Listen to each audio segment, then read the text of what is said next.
Hello friends, welcome to the new episode of my channel I Prince. তো এখন বাংলার বুকে একটা জিনিসই চলছে, সেটা খাদান, এবং আরেকটা জিনিস চলছে, সেটা হচ্ছে খাদান টু নিয়ে আলোচনা। এটা দেখে খুব ভালো লাগছে যে একটা সিনেমা মাস মুভি বাংলাতে রিলিজ করেছে। এর আগে তো অনেক সিনেমারই পার্ট টু ঘোষণা করা হয়েছে, অনেক কিছু করা হয়েছে, কিন্তু সেগুলো নিয়ে এরকম হাইপ ক্রিয়েট হয়নি, যেটা খাদানের ক্ষেত্রে হচ্ছে। খাদান টু নিয়ে প্রত্যেকদিন দেখতে পাচ্ছি কিছু না কিছু ফ্যান ফিকশন তৈরি হচ্ছে, আমাকে পার্সোনালি অনেকে পাঠাচ্ছে। এবার আমি সেগুলো নিয়ে ভিডিও করতেই পারি। এবার কী হবে, আমি যখন কারো ফ্যান ফিকশন নিয়ে ভিডিও করবো বা ফ্যান ফিকশন নিয়ে ভিডিও করতে আমি পছন্দ করি না, এর ফলে কী হবে, ধরুন কোনো একটা গল্পের সঙ্গে সিনেমার ট্রেলার বা কিছু মিলে গেল, তারা বুঝে যাবে গল্পটা কী হতে চলেছে, গল্পের আভাসটা তারা পেয়ে যাবে। যে কারণে আমি সেগুলো নিয়ে অনেক ভিডিও করার অফার পেলেও আমি ভিডিওগুলো করছি না। তার কারণ হচ্ছে এটাই, যে লোকে আগে থেকে যেন স্টোরিটা না বুঝে যায়, সেটা হচ্ছে মেন রিজন। তো যাই হোক, সেটা এখন অবধি তো খবর প্রিকোয়েলের নিয়ে ভাবা হচ্ছে, মানে স্যাম মাহাতোর গল্প নিয়ে করার প্ল্যানিং চলছে, এমনটা তো জানা যাচ্ছে। এবং হয়তো গল্পের মধ্যে ছেলেদেবের অংশ হয়তো দেখানো হবে, যে এই যে পরে যে সেটা নিজের যে জায়গা ক্রিয়েট করলো এবং সিন্ডিকেটটাকে বড় করার যে জায়গাটা, সেটাও হয়তো গল্পের মধ্যে থাকবে। সেটা আমি এখন যাচ্ছি না, সেটা নিয়ে হয়তো পরে কথা বলা যেতে পারে। কিন্তু এরই মধ্যে বলে রাখি, খাদান টু নিয়ে কিন্তু দেবদা থেমে থাকার পাত্র নয়। দেবদা বিভিন্ন জিনিস নিয়ে এই মুহূর্তে ব্যস্ত। তোমরা এর আগে বিভিন্ন ইন্টারভিউতে শুনেছো যে দেব যখন বিভিন্ন সিনেমা শুটিং করছে, দেবদা খাদানের কাজ করে গেছে। তো এখনও দেবদা বিভিন্ন কাজ নিয়ে ব্যস্ত রয়েছে। তার মধ্যেও কিন্তু খাদান টু এর কিন্তু অলরেডি কাজ শুরু হয়ে গেছে। এবং এটা আমি বলছি না, এটা সুজিত দত্ত রিনো কালকে একটা ইনস্টা স্টোরি ছেড়েছিল, এটা আমাকে অনেকেই পার্সোনালি পাঠিয়েছে।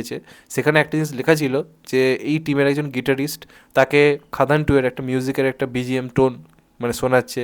এবং এটাও জানিয়ে দিয়েছে যে খাদান টু এর কিন্তু অলরেডি প্রস্তুতি শুরু হয়ে গেছে। এবং এটা দেবদাও বিভিন্ন ইন্টারভিউতে বলছে যে আমাদের গোটা টিম খাদান টু নিয়ে কিন্তু কাজকর্ম শুরু করে দিয়েছে, অলরেডি চিত্রনাট্যের কিন্তু কাজ শুরু হয়ে গেছে। এবং দেবদা বলছে আমি চাইলেই আজকেই অ্যানাউন্স করে দিতে পারি যে খাদান টু হচ্ছে, কিন্তু আমি চাইছি আগে প্রপারলি স্টোরিটা ঠিকঠাক জায়গায় ডেভেলপ হোক, আমার মনে হোক যে হ্যাঁ সিনেমাটা এবার ঠিকঠাক একটা সিনেমা হতে পারে, যেটা খাদানের ক্ষেত্রে দেবদা করেছিল।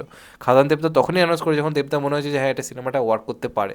তখন কিন্তু খাদান টু তো সেরকম একটা ব্যাপার চলছে, দেবদা যখন বুঝবে যে সব কিছু ঠিক হয়ে গেছে, এটা নিয়ে অ্যানাউন্স করা যেতে পারে, দেবদা তার আগে কিন্তু কোনোভাবেই অ্যানাউন্স করবে না। দরকার হলে 2026-এর শুরুতে হয়তো অ্যানাউন্স করলো।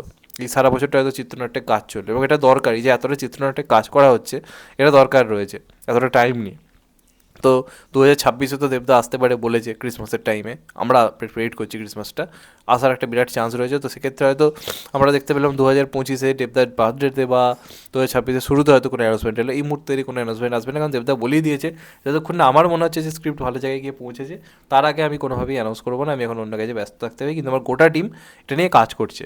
এবার খাদান টু যে হচ্ছে, আমার মধ্যে যে যে জিনিসগুলো অবশ্যই থাকা দরকার বা যেগুলো করতেই হবে, প্রথম কথা হচ্ছে খাদান যখন টু যখন অ্যানাউন্স করা হবে, বিভিন্ন যে অনুষ্ঠানগুলো হবে, ট্রেলার লঞ্চ ফেলার লঞ্চ, ওগুলো শহরের কোনো রেস্তোরাঁ ফেস্তোরাঁ করার দরকারই নেই, ওগুলো এক একটা ইভেন্টে গিয়ে করতে হবে। এর ফলে কী হবে, রিলিজের আগে বেঙ্গল ট্যুর করার থেকে যখন থেকে সিনেমার অ্যানাউন্স হবে, তখন থেকে লোকের মুখে মুখে এই সিনেমাটা নিয়ে আলোচনা শুরু হয়ে যাবে।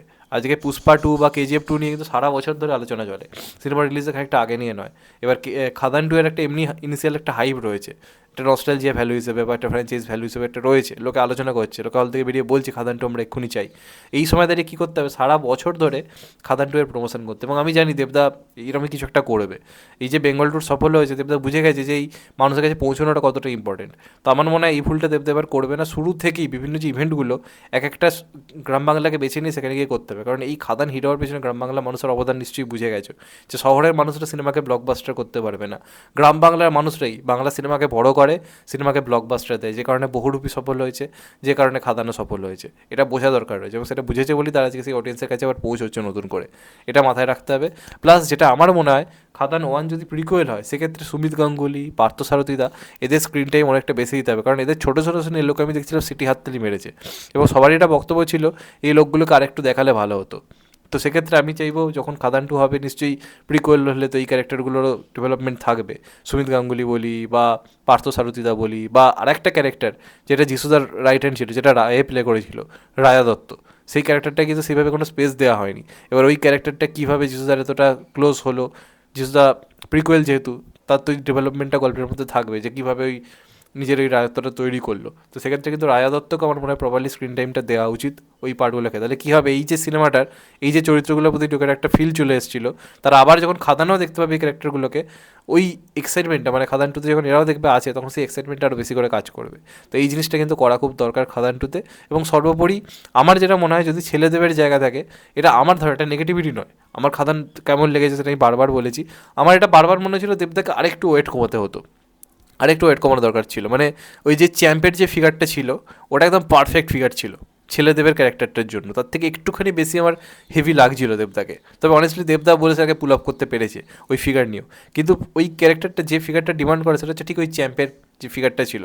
তো আমার মনে হয় দেবদাস সেই ফিগারটা আবার ক্রিয়েট করা উচিত, কিন্তু করা খুব ডিফিকাল্ট। তার কারণ দেবদান সারা বছর নানা ধরনের সিনেমা করছে, একই টাইপের সিনেমা তো করছে না। একটা রঘু ডাকাতে এক ধরনের ফিগার দরকার, আবার একটা এই সিনেমাটা আর এক রকম ফিগার দরকার। ওই কারণে সেই ফিগার মেনটেনটা আগের মতো একদম জিরো ফিগারে দেবদার পক্ষে যাওয়া পসিবল হচ্ছে না। তবে ছেলেদেবের ক্যারেক্টারটায় দেবদার ওই ফিগারটা হলে আরও ছিমছাম আরও কিছু ড্রেস মানাবে, যেক্ষেত্রে দেখতে আরও এক্সাইটিং লাগবে। সেটা বলছি, কারণ বাবাদেবের ক্যারেক্টারটা দেবতাকে ফাড়ু লেগেছে, হেভি মানিয়েছে, সেটা ওই ফিগারটা মানে ডিমান্ড করে। কিন্তু যখন ছেলেদেব হচ্ছে তখন আরেকটু রোগা হওয়া দরকার। সেটা চাইবো যে দেবদা খাদান টু এর ক্ষেত্রে করুক, যদি ছেলেদেবের জায়গা থাকে। যদি শুধু শ্যাম মাহাতোর ক্ষেত্রে হয় তাহলে তো ঠিক আছে, যদিও শ্যাম মাহাতোর ইয়ং লুক দেখানো হবে, সেক্ষেত্রে আমার মনে হয় দেবদার আরেকটু রোগা হওয়া দরকার রয়েছে বলে। এবং অবশ্যই মারধার গান ফান তো থাকবেই, কারণ খাদান ওয়ানের ক্ষেত্রে গানগুলো দারুণভাবে ওয়ার্ক করেছে, সব গান ভাইরাল হয়েছে। এমনকি ধিনাক না দিন বলে গানটাও কিন্তু রীতিমতো লোকে পছন্দ করেছে। তো সেক্ষেত্রে খাদান টু এরও কিন্তু গান দারুণ হতে হবে, মারাত্মক লেভেলের হিট গান হতে হবে, এরম যেরম হিট হলো এই সিনেমাটার ক্ষেত্রেও। তো দেখা যাক, আমি তো খুবই এক্সাইটেড ব্যাপারটা নিয়ে, এবং খাদান টু এর অলরেডি কাজ শুরু হয়ে গেছে। তোমরা কত এক্সাইটেড অবশ্যই জানিও। চ্যানেলটা নতুন হলে চ্যানেলটা সাবস্ক্রাইব করে দিও অ্যান্ড কেটে দেবে আইকন।